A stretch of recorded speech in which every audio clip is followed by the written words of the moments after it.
আমি এখন বর্ধমান থেকে ফিরছি, তো ফিরতে ফিরতে হঠাৎ মানে ফেরার সময় হঠাৎ ফেসবুকে দেখি তৃণমূলের এক ছাপ্পায় জেতা কাউন্সিলর, মানে এমনি তৃণমূলের সব কাউন্সিলরই ছাপ্পায় জেতা, তো তাদেরই মধ্যে একজন অরূপ চক্রবর্তী বলে, সে দেখি আমার একটা ছবি পোস্ট করেছে কদিন আগে ক্লিকের একটা পডকাস্টে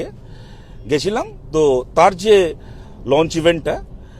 তো তার একটা ছবি, সুতরাং আমি যেখানে দাঁড়িয়ে আছি তার পেছনে, এবার ঘটনাচক্রে ক্লিকের ওই পডকাস্টার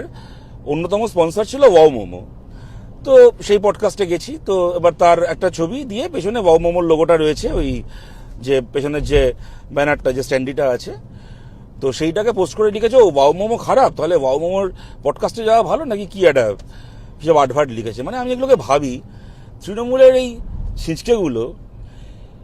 এরা বেশি বড় চোর না বেশি বড় রামছাগল, মানে এগুলোকে দেখে মাঝে মধ্যে ভাবি। আমরা যে বিভিন্ন ইন্টারভিউ থেকে শুরু করে, পডকাস্ট থেকে শুরু করে, টেলিভিশন চ্যানেলের যে ডিবেট হতে পারে বা কোথাও যাই, তার বিভিন্ন স্পন্সর থাকে, বিভিন্ন কোম্পানির স্পন্সর থাকে। মানে এবার আমি কোনো একটা, বা যে কেউ কোনো একটা এই ধরনের কোনো ইভেন্টে যাওয়ার আগে, কোনো টিভির কোনো প্রোগ্রামে বা কোনো বিতর্ক সভায় বা কোথাও যাওয়ার আগে যতজন তার স্পন্সর রয়েছে সবার একেবারে ঠিকুচি কুষ্টি জেনে আমায় খবর নিয়ে নিতে হবে যে তার কোথায় কোন কোম্পানি আছে, কার কোম্পানি জলাজমির ওপর আছে, কার কোম্পানি ধান জমির ওপর রয়েছে, তারা ঠিকমতো করে ট্যাক্স দিয়েছে কিনা, তার মালিক ঠিকমতো করে ছেলে মেয়েকে স্কুলে পড়াশোনা করাচ্ছে কিনা, তার সমস্ত 14 গোষ্ঠী ঠিকুচি গোষ্ঠী জেনে তার ব্যবসার তথ্যপত্র নিয়ে তারপর আমরা যাব। এই তৃণমূলের এইসব মানে কি বলবো, এগুলোকে এই সমস্ত মানে অশিক্ষিত কথাটা কোনো খারাপ কথা না, কেননা আমাদের দেশে বহু মানুষ সুযোগের অভাবে পড়াশুনো করতে পারেন না, কিন্তু এদের মতো স্কুল পাঠশালায় ভর্তি হয়েও এই ধরনের অর্ধশিক্ষিত রামছাগলগুলো এ জানে যে পডকাস্টার জন্য ওর বক্তব্য এত কিছু।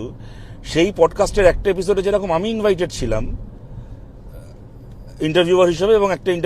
এপিসোডে ইনভাইটেড ছিলাম ইন্টারভিউ নেওয়ার জন্য, তেরকম সেই একই পডকাস্টের অন্য একটি এপিসোডে আমি জানি সেখানে বিজেপির রুদ্রনীল ঘোষ যেমন ছিলেন, আবার তৃণমূল কংগ্রেসের কাঞ্চন মল্লিক ছিলেন, তৃণমূল কংগ্রেসের এমএলএ, এই অর্ধশিক্ষিত অরূপ চক্রবর্তীর দলের এমএলএ। এ তো একটা ওদের একটা ছোট নাট বল্টু কাউন্সিলর, ওর নেতা তৃণমূলে অরূপ চক্রবর্তীর নেতা কাঞ্চন মল্লিক, সে আবার একটি এপিসোডে গেস্ট হিসেবে ইনভাইটেড ছিলেন, so on and so fourth. হয়তো আমি জানি না আরো কারা কারা কোন কোন এপিসোডে ছিলেন, হয়তো খুঁজতে আরো হয়তো কেউ কেউ তৃণমূল কংগ্রেসের থেকে থাকলেও থাকতে পারে। এবং ঘটনাটা হচ্ছে মানে এরা, মানে আমি যেটা বলছিলাম যে এরা চোর হওয়ার পাশাপাশি মানে কত বড় রামছাগল, এই কথাগুলো বলার আগে এরা একবার ভাবেও না, ভাই তোদের রাজ্য, তোদের সরকার, তোদের কর্পোরেশন, তোদের পঞ্চায়েত, তোদের আমলে জলাজমি ভরাট করে একটা কোম্পানি ব্যবসা করছে, থানা থেকে শুরু করে পঞ্চায়েত মেম্বার থেকে শুরু করে 5 জনকে টাকা দিয়ে তার দোকান চলছে, টাকা পয়সা খাইয়ে। এবার তাকে তোরা ধরবি না, তোদের পুলিশ ধরবে না, তোদের নেতাগুলো তাদের কাছ থেকে পয়সা খাবে, তোদের এমএলএ গুলো তাদের কাছ থেকে পয়সা খাবে, পঞ্চায়েত মেম্বারগুলো তাদের কাছ থেকে পয়সা খাবে, আর একজন সাধারণ মানুষ মানে ওদের হাতে থানা, পুলিশ, পঞ্চায়েত, ফায়ার ব্রিগেড থেকে শুরু করে এতগুলো ডিপার্টমেন্ট থাকার পরে ওরা জানবে না যে ওয়াও মোমোর মালিকের জলাজমি ভরাট করে বেআইনি গোডাউন চলছে। আর একজন সাধারণ মানুষ সে একটা ব্যানার পড়ে একটা কোম্পানির লোগো দেখে বুঝে যাবে যে না, তার মানে এর মালিকের অমুক জায়গায় জলাজমির ওপর ওই গোডাউন রয়েছে, কি ওই ফ্যাক্টরি রয়েছে। হ্যাঁ, জিপিএস সিগন্যাল আসবে আমাদের ব্রেনে একটা কোম্পানির লোগো দেখে। মানে আমি বলছি তৃণমূল কংগ্রেস চোর, এই ধরনের চোরেদের হাতে রাজ্যটার দায়িত্ব থাকা উচিত নয়, কিন্তু এই ধরনের পাগল ছাগলের হাতেই বা এরা যদি চোর নাও হতো, এদের মানসিক বিকৃতি যে পর্যায়ে, এর আগে ওরা বলতো সারদার মালিকের কাছ থেকে, রোজভ্যালির মালিকের কাছ থেকে পয়সা খেয়েছে এদের নেতাগুলো। ওদের বক্তব্য কি গণশক্তিতে কেন সারদার বিজ্ঞাপন,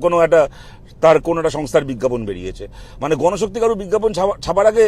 খোঁজ খবর নেবে যে তার ব্যবসা কোথায় কেমন কি আছে না আছে, সে ঠিকমতো করে ব্যবসা করছে কিনা। কিন্তু যাদের হাতে এতগুলো সরকারি দপ্তর, তারা খোঁজ খবর নেবে না, তারা কিছু জানবে না, তারা দুহাত পেতে পয়সা নেবে। সুতরাং এদের মতো চোরেদের হাতে তো রাজ্য থাকা উচিত নয়, কিন্তু এদের মতো এরকম মানে কি বলবো,